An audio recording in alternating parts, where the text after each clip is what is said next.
Radio Fréquence Méditerranée. Il est 18h.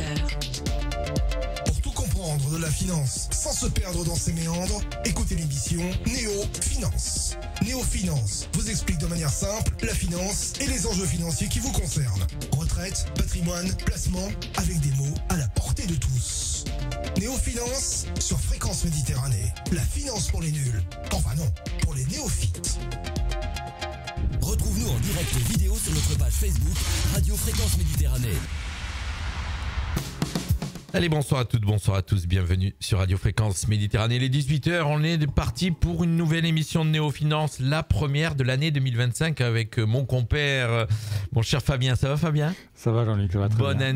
Bonne année à tous nos auditeurs. Meilleurs vœux, la santé. Ouais, effectivement, en tout cas, ouais, le principal c'est la santé pour pouvoir investir, mon cher. Correctement, c'est ça, pour avoir la tête claire pour investir. Effectivement, une nouvelle année 2025 qui commence avec Fabien, bien sûr, pour son émission Néo Finance.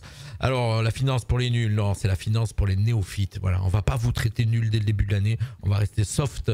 En tout cas, on va vous expliquer plein de choses comme tout au long de cette première saison. Déjà, ça fait, on doit boucler les 1 an pratiquement. On boucle un an fin mars. Ouais, effectivement, effectivement, avec plein de thèmes abordés.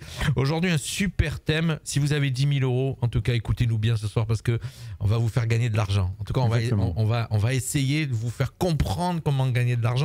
Je rappelle le thème, donc comment investir 10 000 euros avec une bonne rentabilité. Mais d'abord, on va rappeler bien sûr notre partenaire qui nous propose cette émission tous les mois, IPES Finance. On dit IPES ? Alors, on dit IPES Patrimoine, oui. IPES, pourquoi Finance ? Voilà, on vient de parler de finance, j'avais finance dans la tête. IPES Patrimoine. Patrimoine, on dit IPES, oui, tout à fait. Alors, IPES, tiens, on n'a jamais dit pourquoi. Alors, oui. J'avais nommé IPES, comme ça, je ne vais pas me représenter comme à chaque fois. IPES, alors, alors ça s'écrit en vrai, littéralement, ça s'écrit HY2PEUS. C'était les cavaliers à cheval de l'armée Sparte. C'était les cavaliers, en fait, qui se déplaçaient à cheval et qui se battaient à pied. Tu as certainement vu le film 300. Alors, c'est bien parce qu'on voit effectivement le logo qu'on a sous les yeux. Alors, pour ceux qui nous écoutent sur le DAB, le web, les applications smartphone, ils ne voyaient pas. Venez sur la page Facebook Radio Fréquence Méditerranée. Vous verrez le logo. Effectivement, j'ai vu le film 300. Et donc, c'est ça, un IPES. C'était les 300, c'était des IPES. Donc, dans le film, on ne voit pas, mais ils se déplacent à cheval. Et après, ils se battent à pied. Donc, et comme la valeur des Spartiates correspond à ce que moi, je voulais apporter au cabinet, et ma façon de voir les choses, et ma façon de voir le conseil et l'accompagnement, donc j'ai choisi ce thème-là. C'est ce thème-là qui t'a donné envie d'appeler... C'est l'esprit vraiment que j'ai aussi. C'est le fait d'être d'une phalange. Donc, on est vraiment le soutien de l'un à l'autre. On est comme des frères. Et puis, l'obstinence, l'efficacité et puis le courage. Tout ça, sont des valeurs qui me parlent beaucoup, donc j'ai voulu prendre ça pour... Tu as beaucoup de valeurs, mon cher Fabien, je le sais. Et puis surtout, alors, tu es très jeune. Tu es jeune. Voilà. Ouais. Mais j'ai l'impression que tu as eu 10 000 vies. Parce que tu as fait tellement de choses que tu as eu 10 000 vies. En tout cas, ce soir, la vie, c'est celle actuelle que tu vas nous parler. On va dire bonjour à Thomas qui nous rejoint, Thomas Fonseca. Voilà. Thomas, écoute-nous bien si tu as de l'argent à placer ce soir. Écoutez-nous bien tous. Partagez l'émission. Voilà, je vous rappelle le thème de ce soir. Comment investir 10 000 euros avec une bonne rentabilité ? On va démarrer tout de suite en parlant bien sûr de la situation économique et financière de la personne, je suppose. Alors, non. Là, on parle de l'aspect général, l'aspect macroéconomique, parce qu'il est important. Où on en est. Voilà, de savoir où on en est. Il est important quand on veut épargner et mettre son argent là où il faut comprendre dans le monde dans lequel on vit. C'est extrêmement important, parce que sinon, on va être à la merci du premier qui va nous parler de choses diverses et on va croire le premier qui passe. Donc là, oui, on va faire en quelques minutes, j'ai pris quelques chiffres pour une fois que j'ai des notes, aujourd'hui, pour parler vraiment de la situation. C'est vrai que tu travailles toujours sans notes. Ouais. Bravo. Et donc voilà, vraiment qu'on comprenne un peu dans quelle mouise on est actuellement, ce qui n'est pas évident. Alors c'est vrai que alors je te coupe, excuse-moi, mais je te rassure, c'est vrai que si on écoute les infos tous les jours, à la fin de la journée, on se suicide, quoi, je veux dire. Alors, là, désolé, mais là, je vais pas être très tendre là sur les prochaines minutes. Dès le début, d'accord. Voilà, on démarre l'année. On démarre l'année avec quelques mauvaises nouvelles. Alors, on va commencer quand même par une bonne nouvelle, parce que on le voit que la France est vraiment dangereuse par rapport à tout ce qui est chômage, croissance, etc. Donc, la bonne nouvelle qu'il y a, c'est que la croissance mondiale se porte bien. j'ai bien dit mondiale. Donc la croissance mondiale est de 3%, donc elle progresse, donc c'est plutôt une bonne nouvelle. Elle est portée par l'Inde, qui est un pays qui progresse très bien en ce moment, l'Arabie Saoudite, l'Espagne, les USA et les Émirats. C'est les 5 pays qui aujourd'hui portent la croissance, qui fonctionnent très bien. Donc on voit que dans les 5 têtes, il y a 2 pays du Moyen-Orient et un pays donc l'Orient qui est l'Inde. Et on a les USA et l'Espagne, qui c'est le seul pays européen qui a une très bonne croissance en 2024 et qui porte un peu cette croissance mondiale. On a le ventre mou avec le Brésil, l'Angleterre aussi qui est un petit peu en berne parce que ils ont, à cause des impôts qui ont été augmentés. Donc on voit que ce n'est pas une solution d'augmenter les impôts. Et enfin, lanterne rouge, les derniers sont... On est dedans? On est dans le train? On est dans le dernier wagon? On est la lanterne rouge, oui, en effet, dans les derniers avec l'Allemagne et puis le Canada. Donc on a vraiment une croissance qui n'est pas bonne du tout. Quand on peut expliquer pourquoi ça? Effectivement, on a un petit peu une idée de toi qui es spécialiste. Pourquoi l'Espagne, elle a le vent en poupe, et qui est un pays européen, et la France, et l'Angleterre, l'Allemagne, ça va mal en ce moment? Qu'est-ce qui a pu se passer? Puis c'est des gouvernements différents. Donc c'est vrai qu'aujourd'hui, on met tout sur le gouvernement. Mais c'est des gouvernements différents, et pourtant ils sont comme nous, quoi. Ils sont comme nous, oui, mais les décisions qui ont été prises par les fameux gouvernements ne sont pas les mêmes. L'Espagne, elle est en train de reconstruire. Elle a eu une période qui a été très difficile. Ils sont en train de reconstruire. Donc il y a vraiment un élan national où ils reconstruisent. Ils ont réduit les coûts de production, parce que c'est ça le problème, c'est le coût de production. Et c'est aussi la rentabilité du capital. Et on va y parler après, justement. J'allais enchaîner avec l'industrie. Donc la productivité de l'industrie en France, on est dans les derniers. On est 40 sur 40. En général, pour faire l'indice, on prend les 40 plus gros pays producteurs d'industrie. Et le dernier, c'est la France. Et derrière, juste avant, il y a l'Allemagne. Donc on est vraiment dans une situation industrielle qui n'est pas bonne. Et l'Espagne, elle, a tendance à se relever. Et donc déjà, au niveau des taux, ce n'est pas la même chose. La fiscalité n'est pas la même. Le pouvoir d'achat n'est pas le même. L'inflation n'a pas été la même que chez nous. Donc c'est pour ça que la croissance était différente. Tout ça par des décisions qui, eux, n'ont pas subi l'augmentation de l'énergie, parce qu'ils n'ont pas eu les mêmes décisions que nous, on a prises par rapport à l'énergie. Parce qu'il faut savoir que l'économie, ça reste de l'énergie transformée. Et l'énergie, c'est le coût de production. Donc si ton coût de production augmente, nécessairement, ta marge, elle ne va pas bien. Après, on rajoute à ça l'euro. L'euro qui a dévalué là, ces derniers temps par rapport à l'euro-dollar. Ou ta marge ne va pas bien, ou c'est l'inflation. Alors justement, tout est lié. Parce que l'euro, le problème de l'euro, c'est qu'il a figé les taux de change entre tous les pays européens. Avant l'euro, il y avait la lire, on avait le franc, etc., le Deutschmark, et ce qui fait que chacun avait son taux de change. Donc quand l'Italien avait des coûts de production importantes, il jouait sur son taux de change pour vendre un peu plus cher, sachant qu'il était inférieur à la franc, donc c'était toujours plus rentable pour la France. Voilà.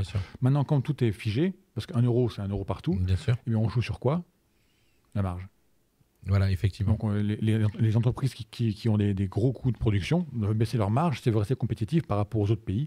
Et c'est pour ça qu'on a une différence entre l'Allemagne et l'Italie, par exemple, en termes de productivité et de croissance. Dans ce cas-là. Également, il y a aussi tout ce qui est la dette.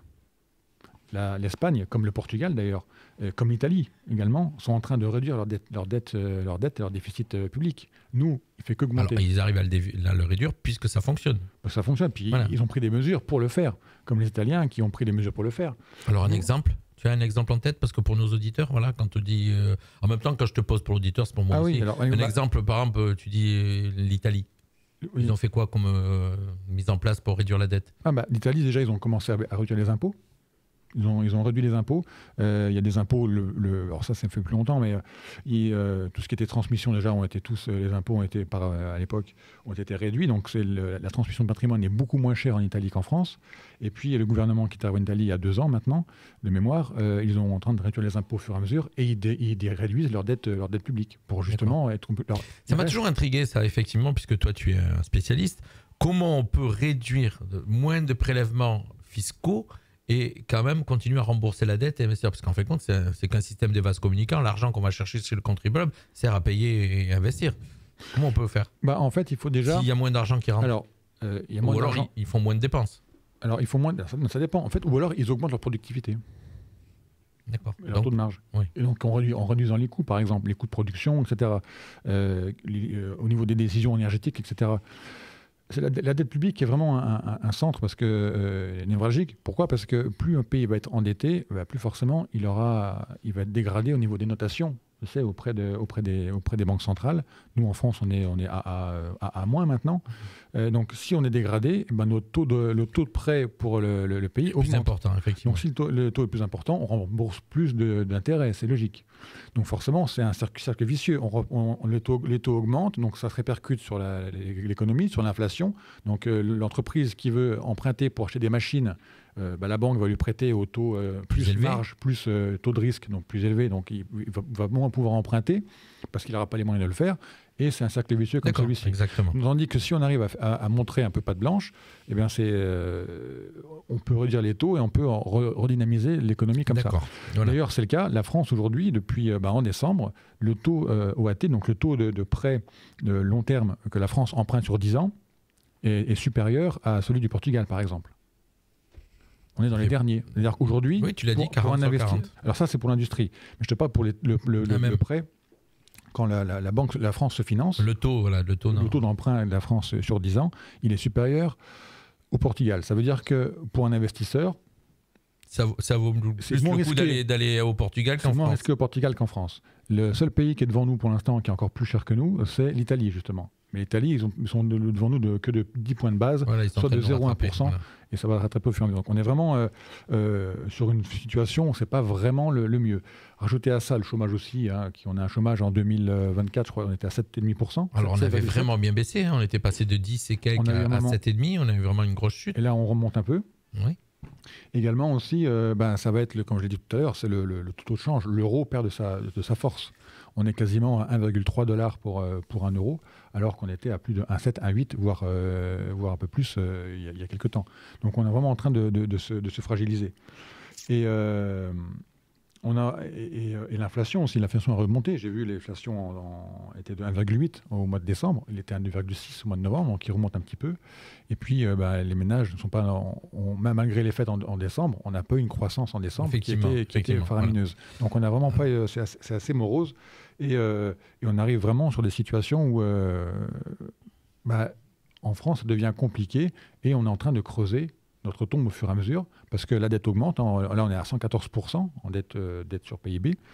Et on prévoit en 2025 130%. Bon, une fois qu'on a donné toutes ces mauvaises nouvelles, mon cher Fabien, on démarre, je suis désolé, chers auditeurs, on démarre l'année 2025 avec une émission de Néo-Finance avec des mauvaises nouvelles. Mais c'est vrai qu'on en entend beaucoup. Alors, ce n'est pas des mauvaises nouvelles, c'est de comprendre, encore une fois, comment ça fonctionne. Surtout dans le monde dans lequel on vit, c'est-à-dire dans la situation dans laquelle on est. Parce que forcément, si moi, mes taux d'intérêt français augmentent, ça veut dire que vous avez acheté une obligation d'État française. Donc, une obligation d'État française, souvent, on les achète comment ? Dans les contrats d'assurance vie. Dans l'assurance vie, l'assureur ou la banque va vous proposer des fonds et vous dire voilà, on prend une assurance vie, vous mettez 10 000 euros sur l'assurance vie. En fin de compte, tu es en train d'expliquer que le particulier est le banquier de la France. C'est ça.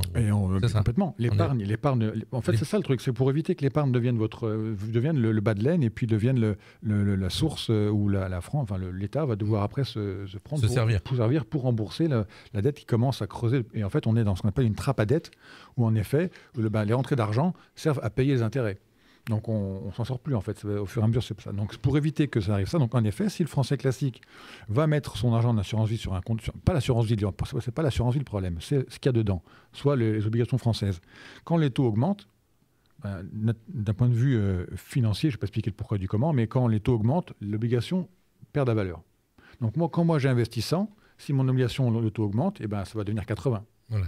Et je perds de l'argent. Voilà, c'est augmenté avec l'inflation. Et quand la BCE augmente les taux d'intérêt, les obligations chutent. On a vu ça il y a 2 ans, quand l'inflation a beaucoup augmenté, là, après la guerre en Ukraine, où les obligations d'État allemandes, par exemple, ont perdu 30%. Alors que c'est censé être un actif sans risque, d'après la réglementation financière européenne actuelle.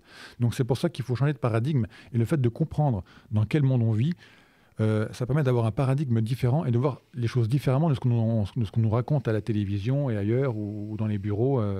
Oui, effectivement, parce qu'en fin de compte, quand tu écoutes, comme tu dis, la télé, tous les journalistes différents, alors c'est ça qui est marrant, c'est qu'au niveau économique, donc chaque parti chaque parti politique se sert de spécialistes économiques et il n'y en a pas un qui te donne la même version. C'est ça qui est génial, que tu sois de droite, de gauche, d'extrême droite, LFI, ils font des programmes avec des économistes, Tout à fait. des économistes, et il n'y en a pas un de chaque parti, chacun a sa version. Alors que logiquement, quand on est un économiste, on devrait tous dire la même chose. On sait où on va, on sait où on veut, je veux dire, on sait d'où on vient, on sait où on veut aller, on sait ce qu'il faut faire.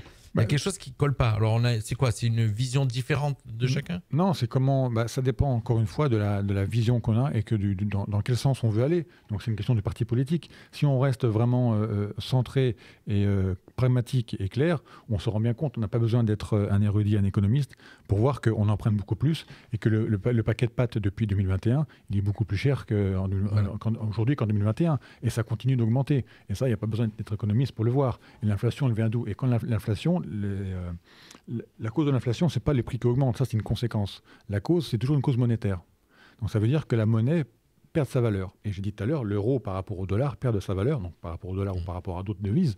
Donc c'est un problème aussi de devise, c'est-à-dire que quand un pays commence à perdre de sa superbe, il a sa souveraineté monétaire qui chute. Mais le problème, c'est que nous, on n'est pas un pays, on est en Europe. Donc c'est tout l'euro qui est concerné. Donc peut-être que ce n'est pas un parti pris, c'est juste une idée, mais peut-être que l'euro n'a pas été forcément une très bonne décision dans le fait qu'on ait figé, encore une fois, les taux de change entre les pays. Les Italiens et les Allemands sont deux peuples qui sont différents. Les Italiens, les Allemands bossent 42 heures par jour. Un Italien, il y a le soleil, il y a la plage. Voilà. C'est une mentalité qui est différente. Comme les Français, on est à 35 heures, un exemple. Exactement. Déjà, mais pour donner une idée, avec un peu d'humour, mais on est ces deux peuples différents, donc forcément, ce n'est pas la même mentalité, ce n'est pas la même façon de faire. Donc si on a un taux de change qui est figé, ça ne peut pas marcher. D'accord. C'est pas possible. Une fois qu'on a posé cette situation économique et financière, on va déterminer le cadre de l'investissement, c'est ça? Donc c'est là, une fois qu'on a compris le système global dans lequel on vit et qu'on se rend compte des pièges où il ne faut pas aller et on voit où sont les gagnants, pas les gagnants et les perdants, mais où sont les bonnes choses et les choses les plus risquées, on va après se recentrer sur la personne elle-même, donc sur soi-même, savoir quel est mon cadre d'investissement. Donc là, on commence par le fait de savoir déjà juridiquement, qui je suis. Est-ce que je suis célibataire? Est-ce que je suis marié? Est-ce que je suis pacsé? Est-ce que j'ai des enfants? Est-ce que je suis salarié? Est-ce que je suis chef d'entreprise? Est-ce que je suis fonctionnaire? Est-ce que je suis chômeur? Donc cette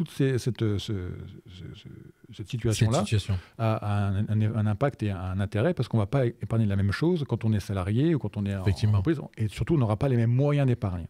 Parce qu'on va utiliser d'autres leviers pour justement aller chercher. Ensuite, on va aller surtout s'intéresser également à l'objectif et pourquoi moi je veux épargner. C'est ça qui est important aussi à comprendre, c'est d'avoir, quand on met de l'argent de côté, c'est pas juste mettre de l'argent de côté pour en mettre de côté. Il faut qu'il y ait un objectif. Sinon, psychologiquement, on ne tient pas l'épargne. Effectivement. On ne la tient pas. Alors, on a bien sûr, on va faire un petit break musical bien et sûr. On revient sur ce thème, déterminer le cadre d'investissement, ce que tu es en train de nous donner comme piste. On fait un petit break musical, on se retrouve juste après. Parce on parle beaucoup, mais voilà, il faut que vous restiez avec nous jusqu'au bout de l'émission. Comment investir 10 000 euros avec une bonne rentabilité? On vous dit tout ça ce soir, ne quittez pas. Moi, je vous fais écouter un artiste qu'on va recevoir demain soir. Il s'appelle Ranking T. Il sera à l'interview chez nous à partir de 18h. On l'écoute tout de suite et on se retrouve juste après avec Fabien Bocard, IPS Patrimoine pour ce beau thème ce soir. L'artiste découverte du jour. C'est tout de suite sur Fréquence Méditerranée. Vous allez voir, c'est un petit peu reggae, Jamaïque, ça va vous plaire. Vous allez voir, c'est très rythmé ce soir. Dis-moi, tu connais cette nouvelle danse? Raga salsa. Quoi? Raga salsa? C'est tout nouveau et c'est rien pour toi. Alors viens par ici pour écouter ça. Je viens pour t'apporter un tout nouveau style. Dis-moi si avant j'avais déjà entendu ça. C'est un petit mélange de raga et de salsa. Alors lève tes fesses, ne reste pas assis sur ça. Je viens pour t'apporter un tout nouveau style. Dis-moi si avant j'avais déjà entendu ça. C'est un petit mélange de raga et de salsa. Alors lève tes fesses, ne reste pas assis sur ça. Une amie m'a dit rocking ce soir, j'ai envie de danser. Emmène-moi en discothèque que je puisse m'amuser. Je veux du nouveau son pour bouger mon PC. De bouger de droite à gauche et ça sans même m'arrêter. Non pas de dance, pas techno, de salsa et du reggae. Un peu tout et du raga, que je puisse m'amuser. Donne-moi du nouveau son, que je bouge mon PC. Donne-moi du rocking style, que je puisse m'éclater.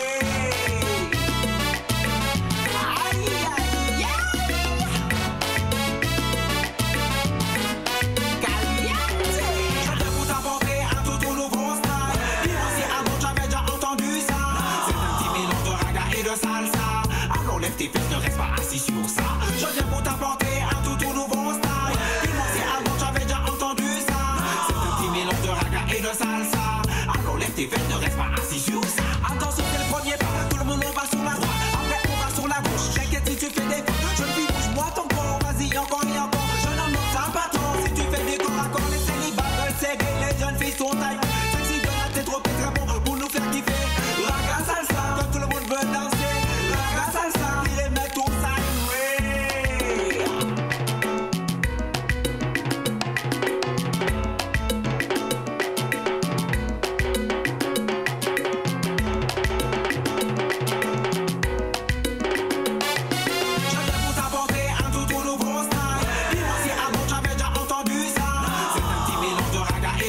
Alors lève tes fesses, ne reste pas assis sur ça.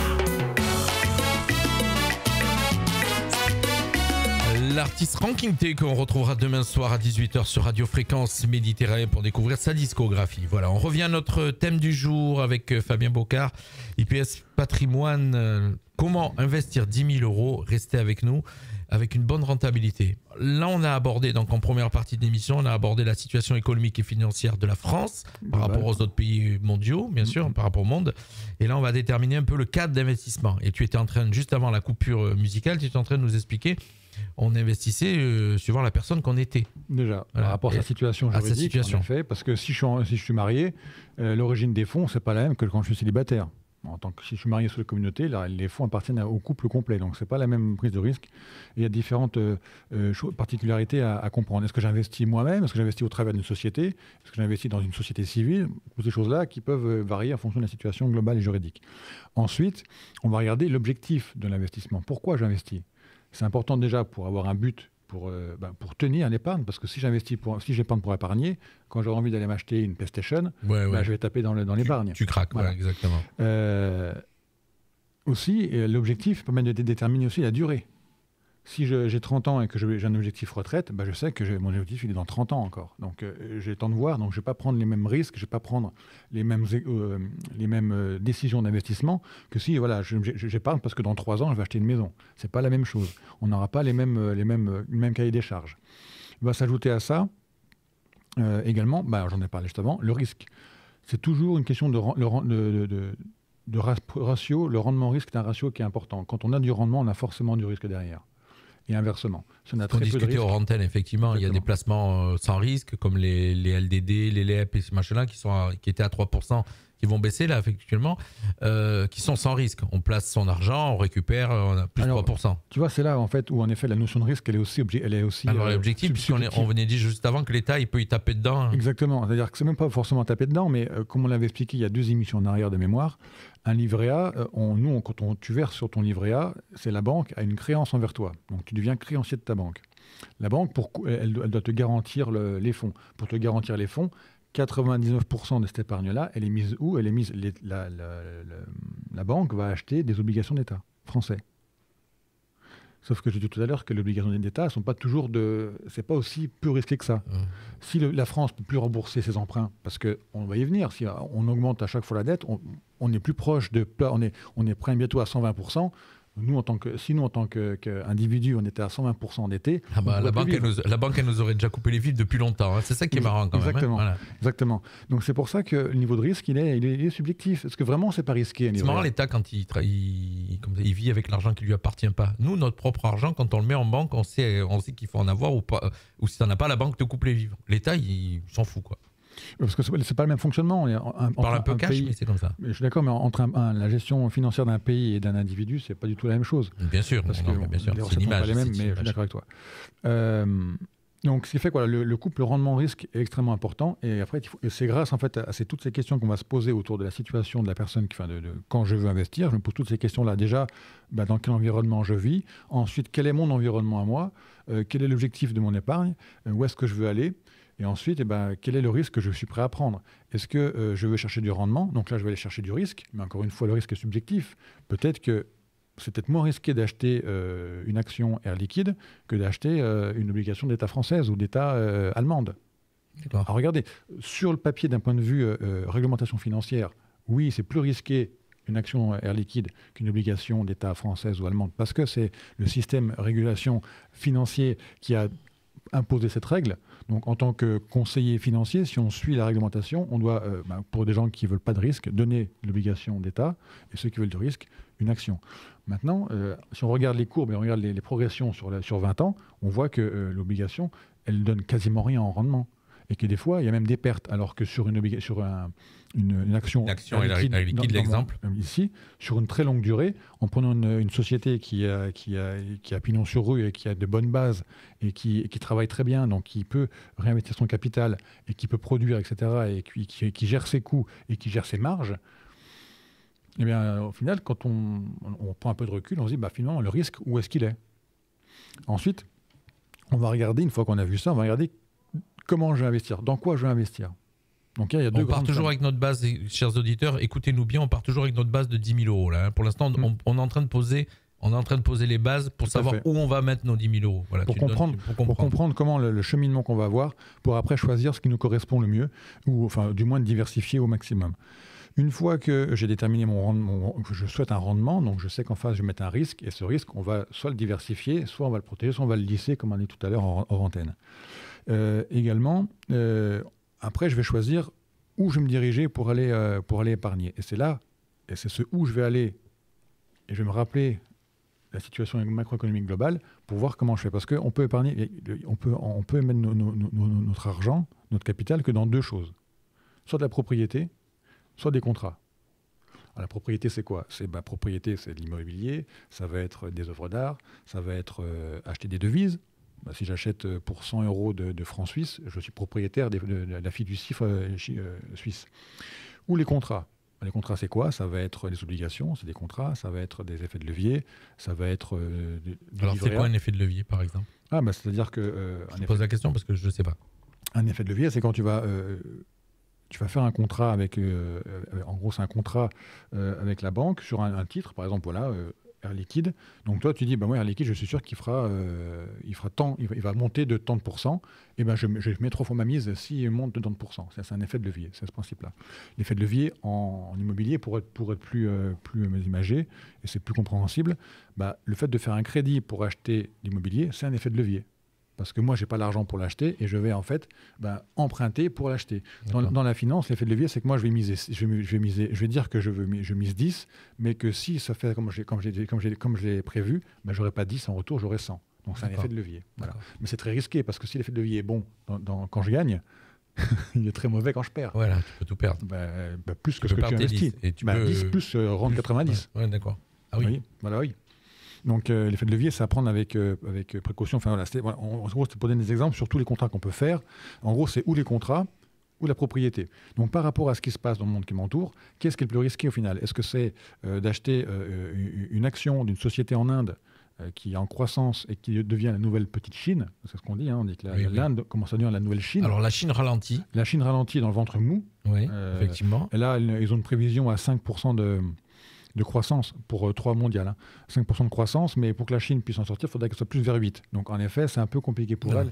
Ça devient, par contre, à l'inverse, on a les pays, donc, comme je disais tout à l'heure, qui sont l'Arabie Saoudite et puis l'Inde, qui sont des fusées actuellement et qui commencent à être le nouveau pôle de croissance. Alors dans quel type d'investissement, l'Arabie Saoudite? Pourquoi? Qu'est-ce qui fait qu'elle progresse, l'Inde, par exemple? Parce qu'eux veulent se développer. C'est la tech, je crois, aussi. Alors, c'est la tech, c'est aussi tout ce qui est l'immobilier aussi. L'Arabie Saoudite, comme les Émirats, misent beaucoup sur l'immobilier. Et puis, ils sont vraiment dans la nouvelle technologie et dans l'avancée. Ils cherchent vraiment à développer ces choses-là. Donc, c'est vraiment sur ces choses-là qu'ils sont. Et également, c'est des pays qui ont aussi l'énergie pour l'instant. Et ils savent que l'énergie qu'ils ont, elle est, à l'heure où on en parle, elle est finie. Le pétrole, on dit qu'il y aura un moment donné, il n'y en aura plus. Alors, moi, ça fait 20 ans qu'on me dit que dans 10 ans, il n'y aura plus de pétrole. Mais on creuse toujours plus profond, on trouve toujours. Mais admettons que ce soit une énergie qui soit finie, ce qui est certainement le cas. Donc, ils se diversifient différemment. Et puis, l'Arabie Saoudite achète beaucoup de choses à l'étranger. Ils ont acheté pas mal de choses aux Champs-Élysées. Ils se diversifient pas mal. Donc, ils vont investir leur capital. Ils ont du capital et ils vont l'investir. C'est ce qui fait. Donc, ça, c'est les deux grands axes, les deux grandes familles. C'est soit une propriété, soit un contrat. Ensuite, on va arriver au troisième point, qui va être, donc là, on va maintenant, une fois qu'on sait où on veut aller, qu'on a compris notre environnement global, notre environnement personnel, qu'on sait où on veut aller, qu'on a notre objectif, qu'on a le rendement qu'on veut aller et le risque qu'on est prêt à prendre pour ce rendement-là, et qu'on a décidé, par rapport à ce que notre environnement global, sur quel type d'actifs on va aller, on va varier et diversifier, on va quand même vérifier un petit peu avant la fiscalité. Parce qu'on est dans un pays je rappelle à nos auditeurs, à ceux qui nous rejoignent, donc on part avec notre base de 10 000 euros, on veut investir 10 000 euros. On vient de faire le point sur dans quoi on pourrait l'investir, déjà. C'est ce qu'on vient de faire. Dans les grandes familles dans lesquelles on pourrait investir cet argent-là. Et là, maintenant, tu es en train d'expliquer. On va regarder maintenant la fiscalité parce que c'est important. Qu'est-ce qui vaut le coup quand on a investi 10 000 euros dans telle chose et derrière, qu'est-ce qu'on va payer comme impôt? Alors, en effet, La fiscalité, on c'est ça. va On va prendre en résumer. compte la fiscalité pour se dire, pour avoir une idée sur le rendement que je veux, il va forcément être grignoté par la fiscalité en partie, quoi. Parce qu'en France, comme partout d'ailleurs, on est imposé sur nos revenus, donc sur les flux que l'on gagne. On va quand même rappeler qu'on est le pays le plus imposé du monde. On est champion du monde à ce niveau-là. Champion ouais, du tout à monde. fait. Voilà. Exactement. Donc c'est pour ça qu'il faut le prendre en compte dans sa façon d'investir. Et la fiscalité, comme je l'ai dit, on est surtout sur des flux. Donc plus on a de flux, plus on a de revenus sur notre épargne, plus on va être taxé. On n'est pas taxé sur le capital, sauf le jour de la succession, où là on taxe le capital, tout patrimoine global. Mais pendant notre vie, on va être imposé uniquement sur les gains. Ils sont les gars. Donc les gains, aujourd'hui en France, sur une épargne classique, sur tout ce qui est fiscalité financière, elle est uniformisée depuis 2018 par Emmanuel Macron, qui a été la flat tax à 30%, donc le prélèvement forfaitaire unique, qu'on appelle de façon technique, qui est composé des prélèvements sociaux et de l'impôt sur le revenu. Donc prélèvements sociaux à 17,2%, plus 12,8% pour l'impôt. Et en fait, donc, ça veut dire que chaque fois qu'on a un rendement de X, on enlève 30% de ce rendement pour te donner vraiment ce qui nous reste à la fin en termes de... On a un rendement de 10 000 euros, il nous reste 6 000. En gros, voilà, 6 000, si on a gagné 10 000 300. euros dans l'année par rapport à ce... Voilà, exactement, il nous reste 6 000 et des poussières. 7 000 sur 30%. Ouais, 7 000, pardon. Donc si moi j'ai eu 100 euros d'intérêt, j'aurais 70 qui resteraient vraiment dans la poche et j'aurais donc au passage eu une ponction de 30%. Donc cette fiscalité-là, il faut regarder, parce qu'après, l'immobilier, c'est encore différent, c'est sur le revenu. Donc on va vraiment aussi apprécier la fiscalité et pour voir si cette fiscalité, elle est absorbable dans sa vie de tous les jours. Si déjà j'ai des salaires importants ou une fiscalité qui est assez forte pour différentes raisons, je vais aller chercher des actifs qui vont peut-être pas forcément distribuer Beaucoup d'argent, mais qui vont beaucoup capitaliser. Voilà. Donc, qui vont grossir sans que ça vienne générer de la liquidité que je vais recevoir sur mes comptes, qui vont être distribués. Donc, je vais choisir des actifs qui vont distribuer, qui vont capitaliser. Alors qu'à l'inverse, quand il manque de revenus et que j'ai besoin de revenus et que j'ai une fiscalité qui est assez faible parce que ma situation est comme ça, on va aller chercher des actifs qui vont plutôt distribuer pour compléter son train de vie Voilà. et pouvoir vivre. Mais ça, encore une fois, on les termine en amont dans l'objectif. Alors, un exemple, on va donner un exemple. Si on a de petits revenus, qu'on a la chance, par exemple, je vais faire une simulation. On a des petits revenus, on a la chance, on touche un héritage, par exemple, Oui. on le place. Oui. D'accord. Et on le place avec un revenu, on prend le rendement tous les mois pour augmenter ses revenus. C'est ça? Tout à fait. C'est ça un peu l'image. Donc, on peut être taxé après sur ses revenus. On est taxé sur la rentabilité du capital que l'on a investi. Voilà. Tout à fait. Quelqu'un qui a de gros revenus, il place son argent, il place 10, 15, 20 000, 30 000 euros. En fin de compte, il n'y touche pas. Le mieux, c'est de ne pas y toucher. Ça dépend de l'objectif, parce que ça peut être quelqu'un qui a des gros revenus, mais il arrive une période où les enfants partent en études. Donc là, les gros revenus, ça passe un peu moins. Donc on va profiter de cet instant-là pour, pendant quelques années, peut-être choisir une voie d'investissement où on va avoir des distributions en plus pour aider à financer l'épargne la mise en place des études ou les mises en place des enfants. En effet, comme tu l'as dit, quand on n'a pas besoin de revenus, il vaut mieux capitaliser. Et quand on a besoin de revenus, c'est là qu'il faut distribuer. Et il faut s'attendre à avoir une fiscalité qui va arriver. Mais la fiscalité, on va la payer un jour ou l'autre, même si je capitalise. Si je capitalise, le jour où je récupère les sous, je vais payer les intérêts que j'aurais capitalisés pendant 5 ans, 10 ans, 15 ans, 20 ans. Quoi qu'il en soit. Quoi qu'il en soit. Donc là, après, c'est là qu'il faut... Alors, ce n'est pas le sujet de ce soir, mais c'est là que dans la façon d'investir et dans le cadre dans lequel on va investir, c'est là qu'on va commencer à utiliser des montages juridiques et financiers et fiscaux pour justement s'éviter d'avoir une trop forte fiscalité au moment où on va récupérer nos liquidités une fois qu'on aura capitalisé sur un certain temps. On va donner les solutions, on va donner des envies, Des pistes. Des pistes d'investissement.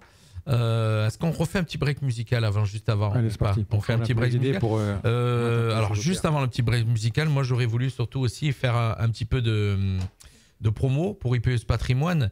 Regardez, alors pour ceux qui nous suivent sur le live Facebook, excusez-moi, vous allez pouvoir voir la vidéo. Les autres, vous entendrez que le son. Donc, mais regardez bien, une petite pub de IPES Patrimoine juste avant le break musical et on se retrouve juste après. Restez avec nous, ce soir on vous parle comment investir 10 000 euros avec une bonne rentabilité. On vous a pas encore tout dit, ça arrive.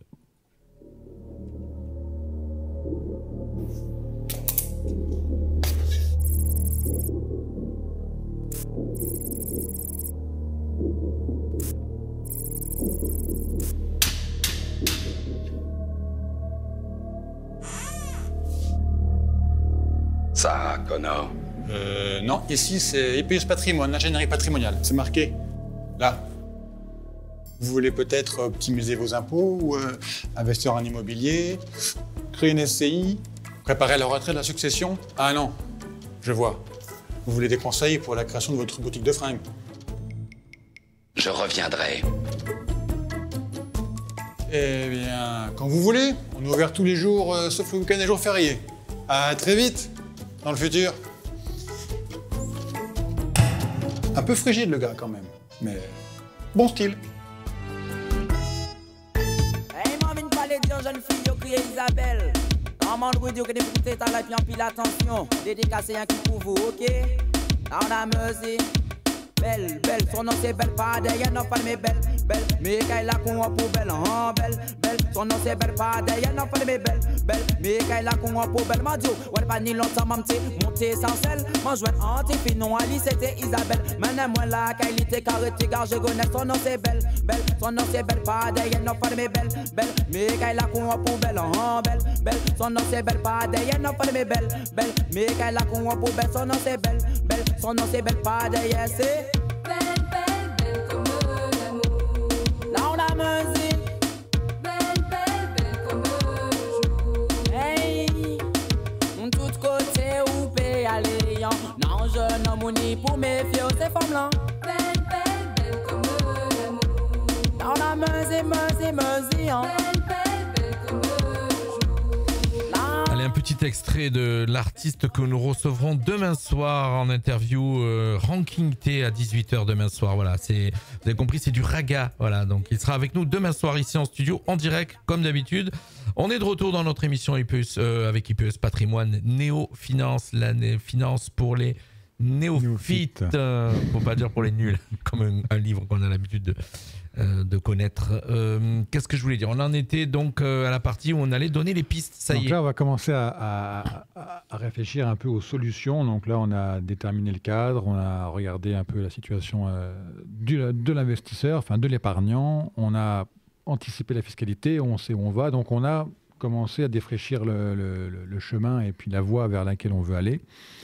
Et maintenant, il faut choisir, le support d'investissement. Voilà, donc j'arrive, toc toc toc. Bonjour monsieur Fabien Bocard, IPUS Patrimoine, 25 avenue de Verdun, je le rappelle. Exactement. J'ai 10 000 € à placer et je voudrais que vous me conseilliez pour... voilà, alors on va pas tout donner s'ils veulent avoir des indrés. C'est pas qu'on va pas tout donner, c'est que je ne peux pas tout donner parce que ça va dépendre de chaque investissement, de chaque investisseur, pardon. Donc on voit vraiment tout le chemin qui a été établi, donc tout ça, il faut savoir le faire.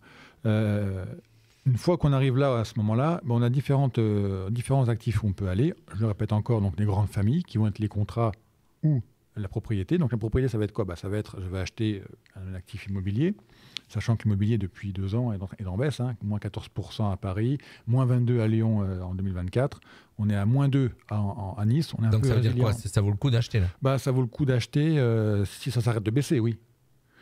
Donc là, les prévisions prévoient qu'en 2025, ça va continuer encore un petit peu à baisser, donc il n'y aura pas de reprise avant 26. Donc il faut peut-être attendre la milieu de l'année, la fin de l'année 25 pour commencer à aller chercher à investir. Maintenant, il n'y a pas que le prix. Oui, mais quelqu'un qui achète maintenant, par exemple, pour investir, il achète un appartement, il baisse. Ça veut dire oui, il va baisser encore pendant 1 an.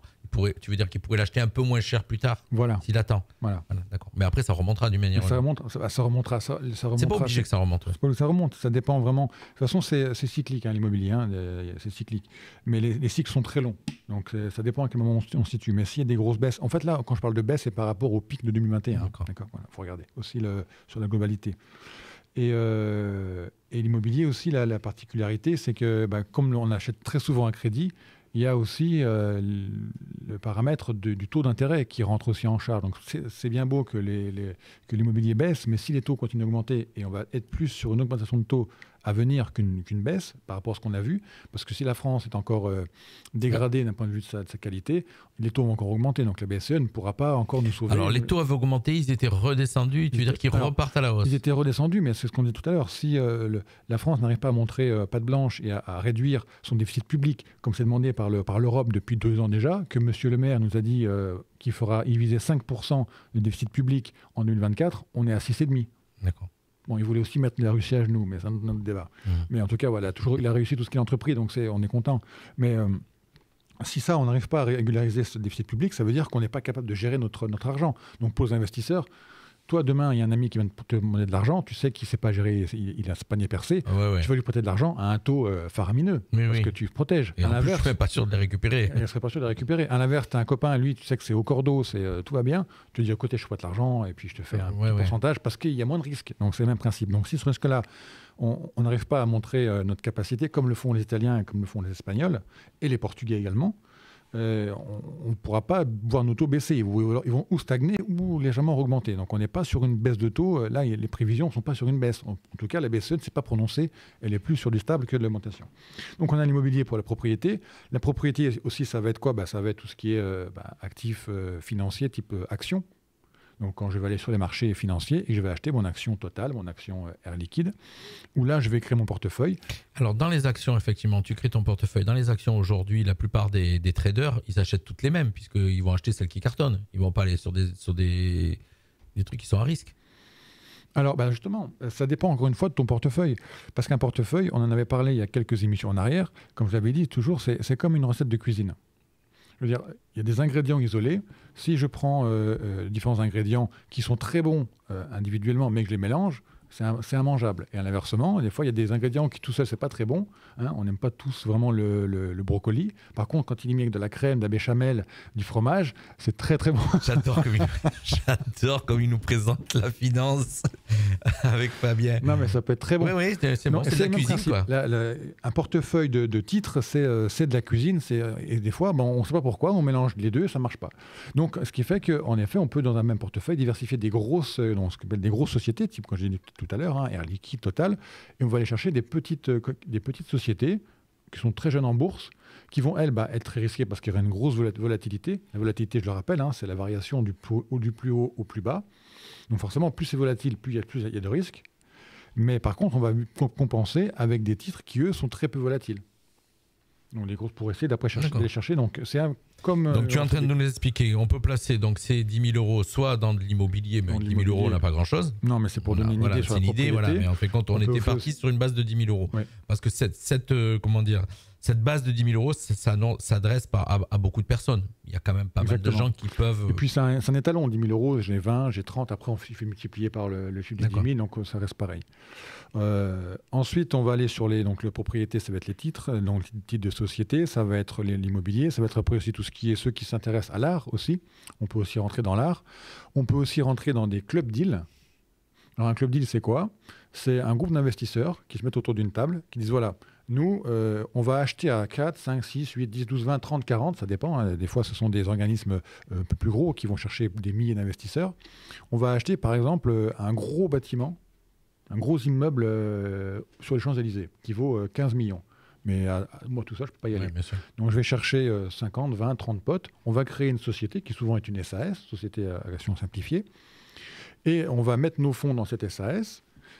On aura donc chacun une partie des actions de la SAS. Donc, on sera propriétaire de titres, au même titre que je vais sur les marchés financiers. Donc, je serai encore propriétaire de mes propres titres.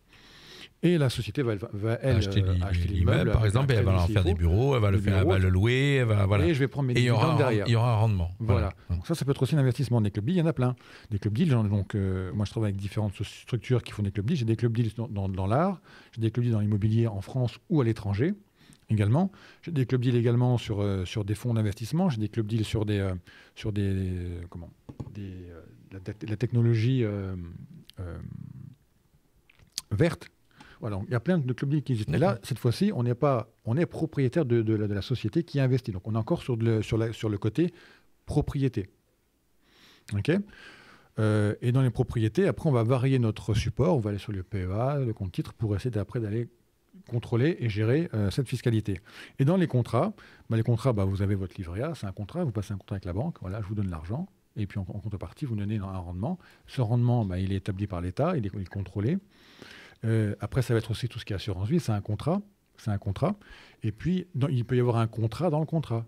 Parce que j'ai mon assurance vie, c'est un contrat, mais dans mon assurance vie, je mets des obligations. Une obligation, c'est quoi ? C'est moi, je prête de l'argent à l'État. Donc, j'ai un contrat, je suis le prêteur, elle, c'est l'emprunteur, avec un taux. Ça dépend le type d'assurance vie que tu prends. Donc, exactement. Donc, le contrat, ça reste l'obligation. Ça reste, comme j'ai dit tout à l'heure, aussi tout ce qui est les produits structurés, les produits spécifiques qui sont fabriqués. Donc ça, on l'utilise aussi au cabinet.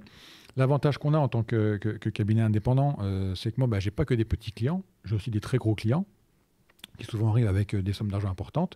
Et pour ces gens-là, il m'arrive de créer un produit spécifique. Donc je vais créer un contrat, c'est moi qui vais le créer. Tiens, voilà, on va s'indexer sur l'action Nvidia et puis l'action Apple. On va parier à la hausse. Si on est à la hausse et qu'on y arrive, eh ben on va faire tant de pourcents, on va faire 12%, mais pour ça, on va vous demander de bloquer l'argent pendant 8 mois. Pendant 8 mois, vous bloquez l'argent. Au bout de 8 mois, vous récupérez vos sous plus 12%. Bloquer l'argent. Si ça ne marche pas, on va protéger le capital ou pas. Voilà, et on fait à ce montant-là. Pour créer un contrat pour quelqu'un, il faut une grosse somme. Mais je peux avoir des clients qui demandent une grosse somme. Et les petits clients qui arrivent à ce moment-là, qui auront 10 000 euros à placer, peuvent bénéficier de la même chose que s'ils avaient beaucoup d'argent à placer. Parce que je peux mutualiser mes clients. Et c'est la particularité qu'on peut avoir au cabinet. Voilà, c'est compliqué là. C'est compliqué. Mais par contre, on peut avoir des rendements. On peut aller aujourd'hui sur un capital à 10 000 euros. On est capable au cabinet de faire des rendements à 12%. Donc 12% sur un an. Sur 2. Sur 2 ans. Donc c'est 12%. Donc c'est 600 euros par an, quoi. Exactement. Ça fait 1 200 euros sur les... Ça fait non, c'est 12% par an sur 2 ans. Ah d'accord, 2 400 euros sur 2 ans. Voilà. D'accord. Voilà. Ah oui. C'est possible de le faire ça. Sur 2 ans, on bloque l'argent en 2 ans. Donc ça, c'est un exemple. On donne un exemple. Par exemple, quelqu'un qui vient placer 10 000 euros, qui vient te voir avec 10 000 euros. Tout ce qui était précédemment, on est capable aujourd'hui d'aller chercher, mais c'est un exemple. Alors, mais c'est un placement à risque ou... C'est un placement qui va être, on va être sur du. Là, on est sur de la propriété. On est sur un club deal, par exemple, dans ce cas-là. Ouais. Donc, on est sur un rendement. Donc là, tu mets 10 000 euros, tu rejoins un club deal. Tu rejoins un club deal, c'est ça. Donc, il y a des risques de perte en capital, bien évidemment, parce qu'on va investir dans une société qu'on va créer avec d'autres causes investisseurs, qui est déjà pré-créé, bien sûr, avant tout ça. Et si l'acquisition qui est faite ici, donc là, c'est des club deals qui vont être sur, par exemple, de l'immobilier, pour exemple, qui va être à l'étranger ou en France ou ailleurs, si en effet on voit que l'investissement est mal fait, on fait un mauvais crédit ou il n'y a pas les bons qui payent, etc., donc on peut avoir une baisse du capital. Donc il y a forcément un risque. Yeah. Mais on est sur un risque sur 2 ans, donc on a un risque qui est limité et sur un objectif qui est très court. Donc on est sur des trucs assez spécifiques. Vous avez aussi d'autres contrats qui vont être aussi tout ce qui est crowdfunding. Donc le crowdfunding, c'est quoi ? C'est les épargnants qui vont prêter de l'argent à une entité. Donc on fait appel à l'épargne des Français pour aller... moi, demain, si je veux me financer, par exemple, l'acquisition d'un grand bureau et je n'ai pas l'argent, j'ai 2 choix. Soit j'ai mon fonds propre, soit je vais à la banque. La banque me dit non, moi, je n'ai pas les sous. Je vais où ? Je vais sur les marchés. Mais si les marchés, je ne suis pas une assez grosse société pour aller lever des fonds sur les marchés financiers, je vais voir un 4e personne. Ça va être, je vais voir les épargnants. Je vais voir, écoutez, mesdames les épargnants, vous me prêtez de l'argent. Et moi, je vous fais un taux à 5% par an, n'importe quoi. Et chaque année, vous aurez 5%. Il y a des sites internet qui existent comme ça de crowdfunding, c'est ça, effectivement, où les gens veulent créer leur société, mettent le capital qu'il faut atteindre. Voilà, les gens viennent... Voilà, il y a cette version-là, où en contrepartie, ceux qui sont financés vont offrir un service. Voilà, derrière, c'est un service. Voilà, c'est pas un revenu quelqu'un financier. qui veut fabriquer des skateboards, il va vous offrir un skateboard en fonction de... Voilà.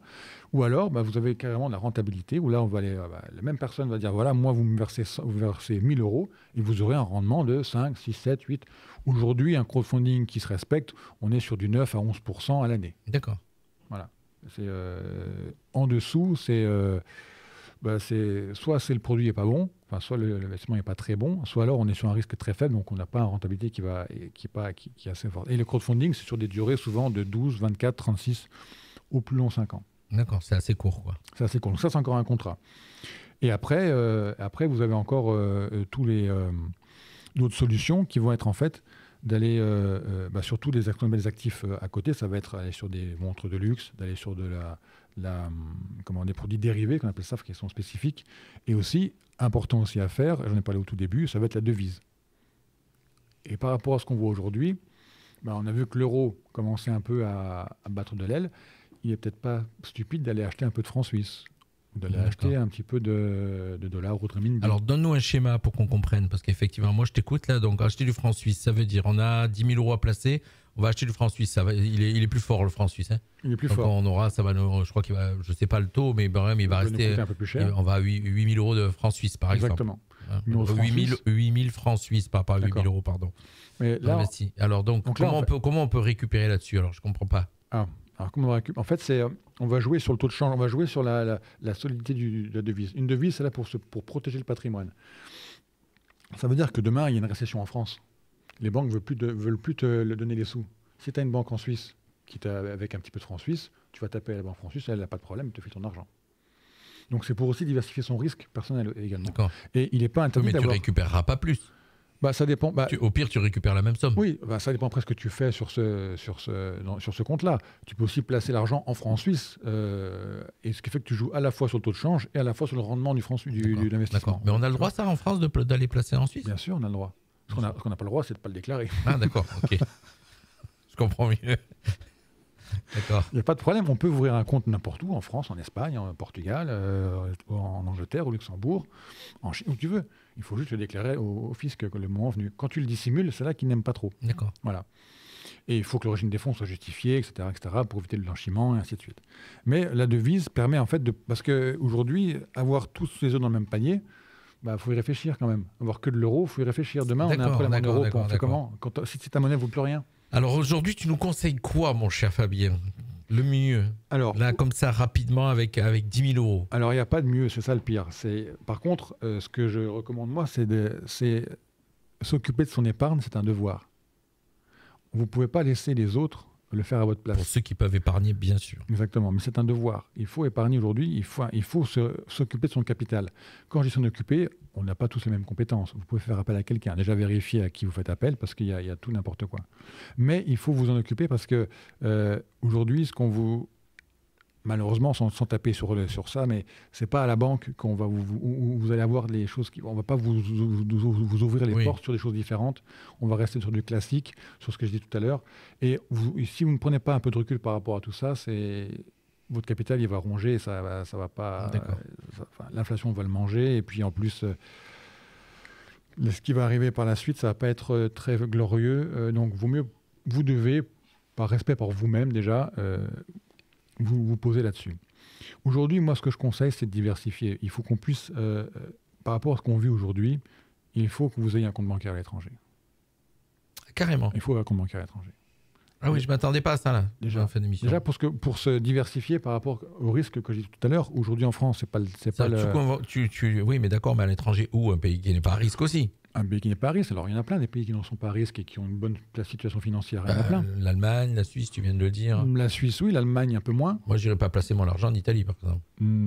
Alors, en Italie, non, mais parce qu'Italie, c'est l'euro encore. Oui. Donc, ça ne sert à rien. Ah, tu veux dire un pays qui ne serait pas dans la zone euro? Faut changer la devise, oui. Alors, on peut aller très bien aller dans un pays tiers, par exemple le Luxembourg, qui est en Europe, mais on peut investir dans des devises. Et il n'y a pas forcément besoin non plus d'aller très loin, parce que on peut, dans un contrat d'assurance vie, par exemple, on peut investir en devises. Au lieu de mettre sur du fonds en euros, je mets sur du fonds. Voilà. Là, il faut commencer à avoir des grosses, des gros patrimoines. Donc, ces 10 000 euros, ça ne va pas. Mais avec 10 000 euros, on peut très bien ouvrir un compte à l'étranger et acheter un peu de devises étrangères. Une devise, bien sûr, qui est stable. On ne va pas aller acheter de la lire turque pour l'instant. Ça ne vaut pas le coup. Quoique. Donc, aller sur des choses, ça peut être ça. Ça peut être aussi diversifié en allant acheter un petit peu d'or. Parce que le jour où il n'y a plus d'électricité, c'est plus facile de payer avec une once d'or qu'avec des billets qui sont que du papier. D'accord. Voilà, on va au fin fond de la Chine. Ouais, tu prends les scénarios catastrophes. Je prends les scénarios catastrophes, mais... tu es en train de nous dire qu'on y va ou quoi? En 1938, ils ne savaient pas ce qui allait se passer 2 ans plus tard ou un an plus tard. Ouais. Tu vois, donc, je ne suis pas défaitiste, mais on est là pour couvrir ses arrières. Donc, gérer son épargne, c'est couvrir ses arrières également. Donc, l'or peut aussi être une solution. Alors, l'or, il y a plein de façons de le faire. Hein. On peut faire ça avec un contrat, donc avec des actifs qui vont suivre le taux du cours de l'or. Soit alors on achète de l'or physique, donc on va aller acheter une pièce d'or qu'on va mettre à la maison dans un coffre ou à la banque, dans un coffre à la banque. Ça peut être ça. Et après, il faut diversifier ses épargnes et surtout, c'est pas tant le contrat qu'on va faire, parce que c'est une assurance vie, une capitalisation, un plan d'épargne retraite, etc. Ce qui est important, c'est ce qu'on va y mettre à l'intérieur. Et c'est là qu'il faut construire son portefeuille en ayant l'idée que aujourd'hui, il faut peut-être commencer à regarder, à investir dans des sociétés qui s'ouvrent au monde et qui ne sont pas que sur une même zone. Par exemple, on reprend encore Air Liquide. Air Liquide, c'est une société qui fait 80% de son chiffre d'affaires à l'étranger. Alors, j'ai vu que tu en parlais pas mal de cette société. Ça veut dire que ça vaut le coup? Alors, ça vaut le coup. C'est une qui te... je ne peux pas donner de conseils là pour des raisons juridiques. Okay. C'est pas que je veux pas, mais pour des raisons juridiques. C'est une très bonne société parce que ça fait des années qu'Air Liquide c'est vrai marche très bien. On ne peut pas citer qu'une société aussi. Non, puis je veux dire, c'est déjà... Et puis, c'est pas un conseil. Je ne peux pas donner un conseil. Non, on vient te voir en privé. Exactement. Voilà. Donc, 25 avenue de Verrières, IPES Patrimoine, si on va avoir plus d'infos. Donc voilà, on est arrivé pratiquement au bout de l'émission. 10 000 €, voilà, tu as donné un petit peu. En fin de compte, ce soir, on a donné des pistes. Des pistes. Bon, voilà. Mais si tu avais, par exemple, le plus rapidement, facilement, une bonne rentabilité sur 10 000 €, tu choisirais quoi? Tu viens de dire, c'est se diversifier. Mais au pire, allez, si on avait un endroit sur lequel on devrait aller, c'est des actions sur une société qui cartonne, c'est vraiment de la devise, c'est... Là, aujourd'hui, en effet... Le plus facile, Le plus facile aujourd'hui, c'est d'aller sur de l'action, mais alors, pas sur une action. Hein. Avec 10 000 €, on ne fait pas une action. On en fait 10-12. D'accord. On diversifie. Des plus grosses, des plus petites. On se couvre, on change la zone géographique. On met 1 000 € dans une société, Voilà, 1 000 € dans une autre. Une qui va être en Europe, une qui va être là-bas, pour diversifier, une aux États-Unis, etc. Pour diversifier sa zone géographique et pour couvrir et pour aller chercher une progression minimum qui va être la progression mondiale qu'on a dit tout à l'heure à 3%. Comme dit, il y en a une qui perd, l'autre qui gagne, qu'on puisse équilibrer. Et sur un bon portefeuille bien construit, aujourd'hui, on peut aller chercher un 5, 6, allez, 7% par an sans grande difficulté. Mais tout ça, il faut aller choisir des sociétés qui... Enfin, voilà, il faut D'accord. Avec une durée, quand on investit, il faut rester combien de temps à peu près? Ça dépend encore une fois de ce qu'on veut, mais... Si on met 10 000 €, c'est pas pour l'enlever un an après, quoi. On peut, on peut. Oui. On va aller chercher les produits que j'expliquais tout à l'heure, on va aller chercher des rentabilités à 7, 8, 9%, 10% sur des très courts. Et là, par contre, on bloque pendant un an l'argent. Mais sinon, pour aller chercher ça dépend de la mentalité qu'on a. Est-ce qu'on veut investir ou est-ce qu'on veut trader? Donc, cet investissement, ça commence à partir de 3-4 ans. D'accord. Écoute, on a donné pas mal d'infos, non?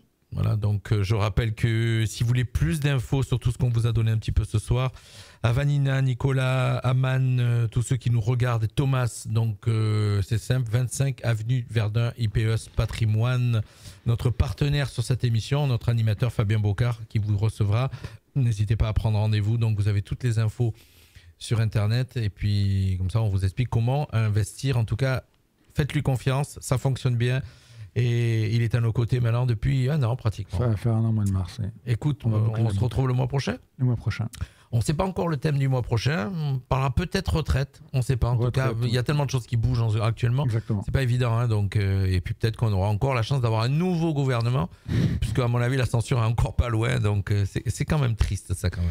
C'est quand même triste. Ça rejoint ce que j'ai dit tout à l'heure en début d'émission. C'est pour ça qu'il faut anticiper vraiment il faut s'occuper de son épargne. C'est quand même triste de voir que malheureusement nos politiques pensent plus à eux qu'aux Français. En tout cas, c'est ma version. Voilà, sans faire de politique. Mais ça fait 30 ans que c'est comme ça. Donc. Ouais, effectivement. Merci. Merci Fabien. Merci à toi, à très bientôt. On termine. Alors, quittez pas, vous avez été sage. Je vous en remets une petite pub de Fabien Bocard, je vous rappelle, donc avec un très bon vidéaste aussi. Si vous avez Julien Perrin, si un jour vous avez besoin, donc qui a fait ces très beaux montages, sachant que voilà, il n'est pas là que pour faire de la finance, mais il sait faire aussi du cinéma, mon cher Fabien. On se quitte là-dessus. Bye bye à tous. À bientôt, merci, au revoir.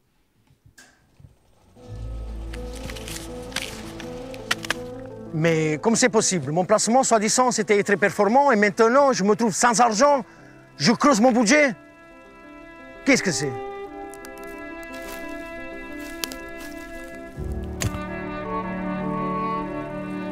Tu vois, mon grand,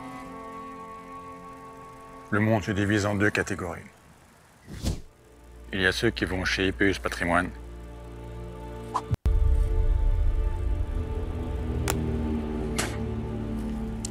Et ceux qui creusent. Et toi, tu creuses. Ah bon, moi je creuse? Putain! Pas possible. Merde!